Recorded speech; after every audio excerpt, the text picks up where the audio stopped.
Bom, você dizer que medir o raio da Terra com um cabo de vassoura não é algo muito usual, mas para um homem chamado Eratóstenes, que viveu há 2200 anos, não era bem assim.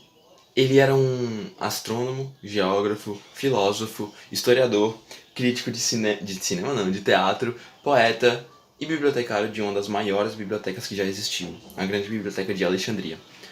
Ele sabia que do dia 22 de junho, se ele, ao meio-dia, se ele colocasse uma estaca de madeira, um cabo de vassoura, na cidade de Alexandria, a sombra que esse cabo de vassoura projetaria seria mínima.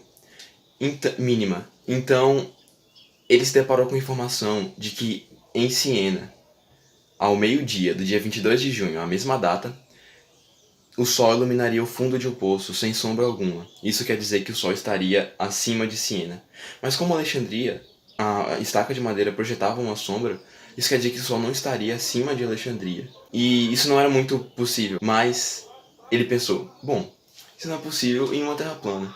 Então ele pensou que a Terra seria em formato de uma circunferência. A Terra seria uma esfera, no caso. E ele estava certo, é claro. Enfim, como foi que ele mediu a circunferência da Terra? Ele pegou, mediu o tamanho da sombra em Alexandria e contratou alguém para medir o tamanho da sombra em Siena. Siena ficava a 800 quilômetros de Alexandria. É bem longe. Então, ele viu que em Siena não havia nenhuma sombra na estaca de madeira.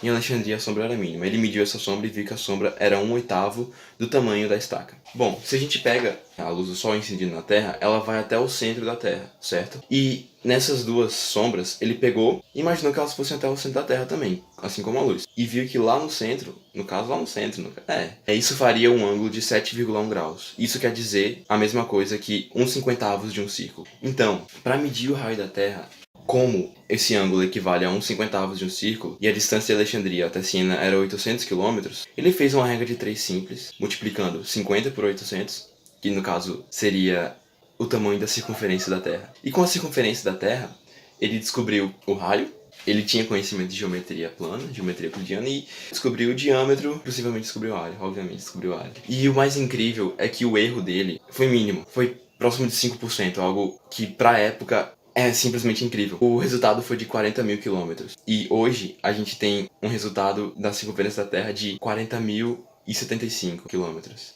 É algo assustador. Enfim, esse foi Eratóstenes e foi assim que o raio da Terra foi medido com um cabo de vassoura.